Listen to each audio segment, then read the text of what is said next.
विजय निलंगेकर. सम्यक न्यूज लाईव्हच्या या विशेष बातमीपत्रामध्ये मी आपलं स्वागत करतो. पाहूयात आजच्या सम्यक घडामोडी. Ideal institute of biology, Nanded आणि Latur, leader in biology. Phoenix multi speciality hospital and critical care centre, Shivajinagar, Nanded. बाळासाहेबांनी जेव्हा आम्ही त्यांच्याकडे गेलो आणि असं सांगितलं की 70 वर्षामध्ये आम्ही अजूनही या देशाचे नागरिकच झालेलो नाही. गेली 40 वर्ष मी काय करत असेन तर आम्हाला मताचा अधिकार द्या, म्हणजे आमचं मतदार यादीत कुठेतरी नाव घाला, याच्यासाठी मोर्चे काढलेले आहेत. कुठे आमच्या लोकांना विचारलं तुझं गाव कुठलं, तर तो सांगतो जेजुरी. त्याला पुढे जाऊन विचारलं की जेजुरीत तुझं काय आहे, घर बीर आहे का, तो म्हणतो नाही, माझा खंडोबा जेजुरीत राहतो म्हणून माझं गाव जेजुरी. मराठवाड्यामध्ये गेला, त्याला विचारले की तुझं गाव कुठलं, तर तो सांगतो माझं गाव माळेगाव. माळेगावात तुझं काय आहे, तर माझा खंडोबा आहे. आम्हाला गावच नाही. 70 वर्ष ज्यांनी कारभार केला त्यांना मी असं विचारतो की भारतीय संविधानानं तुमच्या एवढाच आम्हाला नागरिकत्वाचा अधिकार दिला असताना आम्हाला राहायला घर नाही, आम्हाला पाय ठेवायला जागा नाही, आमच्या हाताला काम नाही, आम्ही एक तर चोऱ्या माऱ्या करायच्या, नाही तर भीक मागत हिंडायचं. मग कधी नंदीवल घेऊन बेंडतील, कधी आसवल घेऊन येतील, कधी दरवेशी बनून येतील, कधी भविष्य सांगतील. हे सगळे लोक आपल्या परिचयाचे आहेत. वासुदेव गोंधळ्यांपासून जोशापर्यंत, नवऱ्यापर्यंत सगळे लोक आपल्याला माहितीचे आहेत. काही या देशाचे नागरिक नाहीत. घटना 1950 ला लिहिली तेव्हापासून आजपर्यंत आम्ही या देशामध्ये नागरिक नाही. आम्ही सेकंडरी नागरिक आहोत, म्हणजे दुय्यम दर्जाचे नागरिक आहोत. बाळासाहेब म्हणाले वंचित बहुजन आघाडीचं सरकार आलं की तुम्ही देशाचे पहिल्या नंबरचे नागरिक बनाल, याच्यासाठी पुनर्वसनाचा कायदा करू. हजारो एकर शेतकऱ्यांच्या सरकारकडे ज्या जमिनी पडून आहेत, या जमिनींचा वापर करून जे जे वंचित आहेत, केवळ भटके विमुक्तच नाही, भटके विमुक्त तर आहेतच, पण जे जे वंचित आहेत त्या सगळ्या लोकांचं पुनर्वसनाचा कायदा करू. जसा धरणग्रस्तांचा कायदा होतो. धरणग्रस्ताची जमीन गेली, वाईटच गोष्ट झाली, पण त्याच्याकडे होती ना राव. आम्ही जन्मानेच अभावग्रस्त आहोत. 70 वर्षामध्ये तुम्ही आम्हाला काय दिलं? लोक म्हणतात एक शाळा दिली की तुम्हाला. आता माझं म्हणणं, शाळा दिली ना, मेडिकल इंजिनिअरिंग कॉलेज नाही काढलेलं.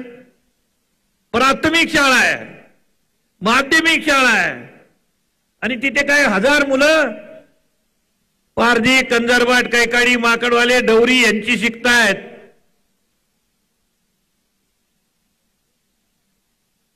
अशा किती शाळा, किती मुलं शाळेतच जात नाहीत. ही भारताचे नागरिक नाहीत आहे का? यांच्यावरती पैसा खर्च सरकारचं जबाबदारी नाही आहे का? का नाही सरकार पैसा खर्च करीत? तर सरकार म्हणतं तुमचं खातच नाही आमच्याकडे. आता काय करायचं? आता खातं निर्माण करायला का आम्ही सरकारमध्ये कधीतरी आहे का?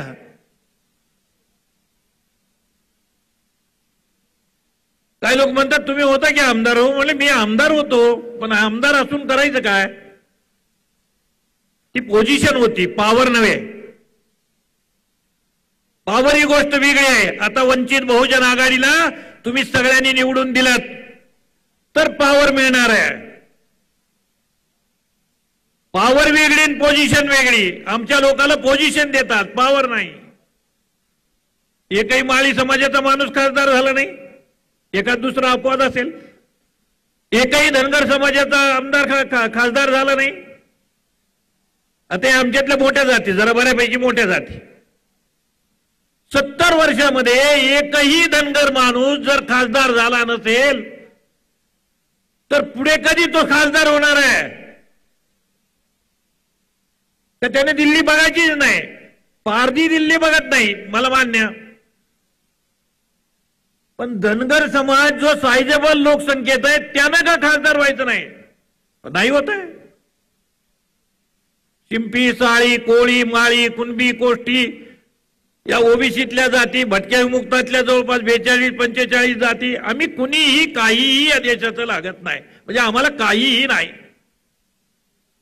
बजेटमध्ये पण पैसे नाहीत, मतदानामध्ये राखीव जागा नाहीत, आमचा एकही पण प्रतिनिधी पार्लमेंटमध्ये नाही. काँग्रेसनं सांगावं ना मला की इतके प्रतिनिधी दिले म्हणून तुम्हाला. काही ठराविक नावं आहेत ती सांगतात, ती त्या घराण्यांची आहेत. वसंतराव नाईक महाराष्ट्राचे 12 वर्ष मुख्यमंत्री होते, बंजारा समाजातले होते.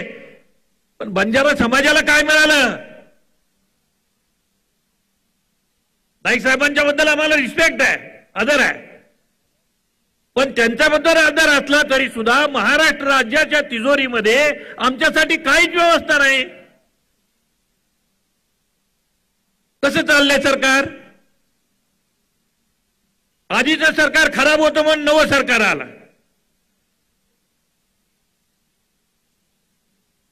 म्हणजे नागनाथ गेला आणि सापनात आला, काही फरक पडला नाही. तर आम्हाला सगळ्यांना आता म्हणजे भटक्या विमुक्तांना 25 आमदाराच्या जागा वंचित बहुजन आघाडीनं दिलेल्या आहेत.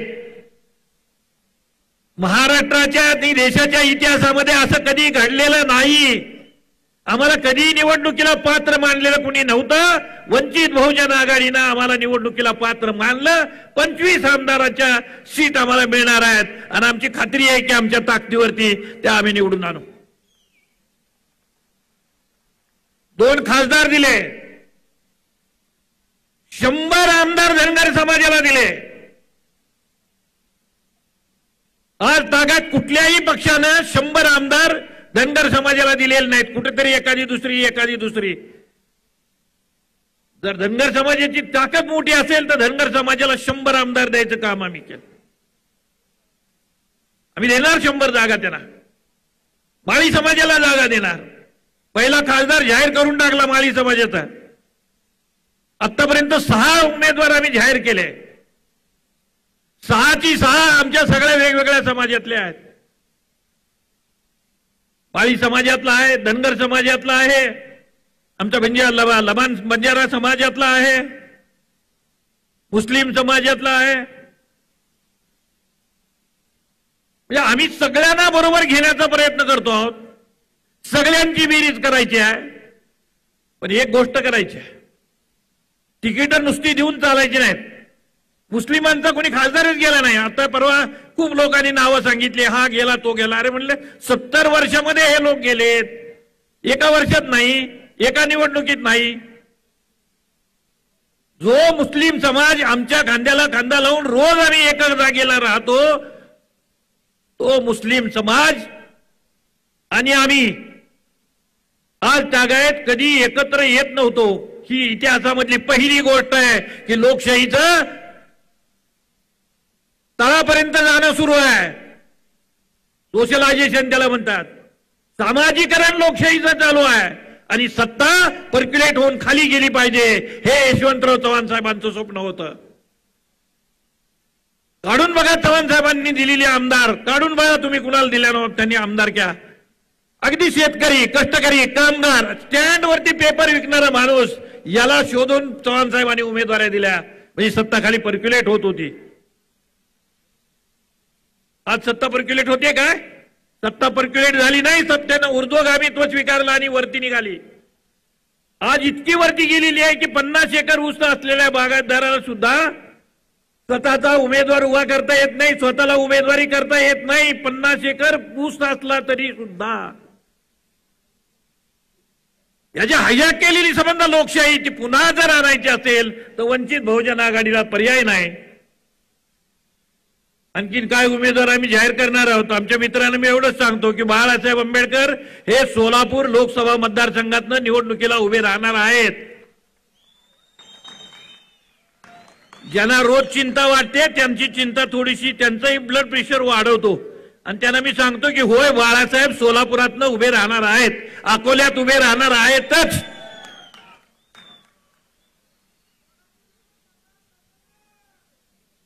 आता कुठतरी 2च ठिकाणी उभं राहता येते ना काय.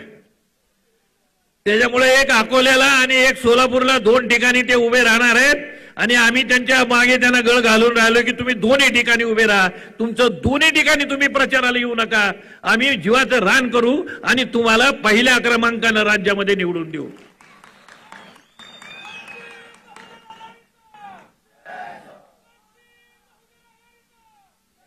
साताऱ्यामध्ये सुद्धा आम्ही उमेदवार देणार आहोत. साताऱ्यामध्ये सुद्धा आम्ही उमेदवार देणार आहोत. आम्ही सगळी गरीब समाजातली माणसं आहोत. आम्ही कुणीही वारसा सांगणारे लोक नाही, ना जागीरदार आहे, सगळे गरीब समाजातले आम्ही लोक आहे. आमचा उमेदवारही गरीब समाजातला असेल आणि असा गरीब समाजातला माणूस आम्ही नक्की देऊ की ज्याच्याकडे काय नाही आहे. सत्ता कुणाला द्यायची आहे? सत्ता ज्याच्याकडे नाही त्याला द्यायची आहे आणि ज्याच्याकडचे आहे त्याची काळजी काढायची आहे. पैसा ज्यांच्याकडे आहे त्यांच्याकडचं काढायचा आहे आणि ज्यांच्याकडे नाही त्यांना द्यायचा आहे. म्हणजे समाजवाद. समाजवाद म्हणजे हे लूटमार नाही. कायद्यानं इथल्या उद्योगपतींच्याकडे 10% लोकांच्याकडे असलेला पैसा काढायचा आणि या गोरगरीब रयतेच्या शिक्षणासाठी, आरोग्यासाठी, शेतीसाठी, कामासाठी, हाताला मिळणाऱ्या पोरांच्या रोजगारासाठी तो पैसा वापरायचा आहे. हे काम राज्यकर्त्यांची वर्ग आणि इच्छा या दोन्हीही एक नसल्यामुळे होत नाहीत आहे.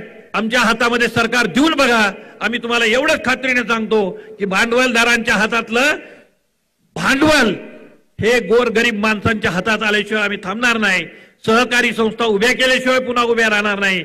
चव्हाण साहेबांनी सांगितलेला रस्ता हा करेक्ट रस्ता होता. त्याच रस्त्यानं जा गेलो तर आम्हाला काहीतरी मिळेल असं आम्हाला वाटतं. म्हणून आम्ही चव्हाण साहेबांच्या रस्त्यानं जायचा निर्णय केलेला आहे. यशवंतराव चव्हाण हा विचार होता, त्या विचाराच्या मार्गाने आम्हाला जायला पाहिजे. त्या मार्गाने जाण्यासाठी मी बाळासाहेबांना विनंती केली की बाळासाहेब तुम्ही नेतृत्व करा, आम्ही सारे तुमच्या पाठीशी उभे राहतो. आज आम्ही संबंध राज्यभर बाळासाहेबांच्या पाठीशी उभे राहतो. आपणही साताऱ्यामध्ये, तालुक्यामध्ये आणि जिल्ह्यामध्ये ठामपणानं कुणालाही न घाबरता, कोणालाही न भीता, संकटाची तमा न बाळगता आपण छत्रपती शिवरायांचे बावळे आहोत.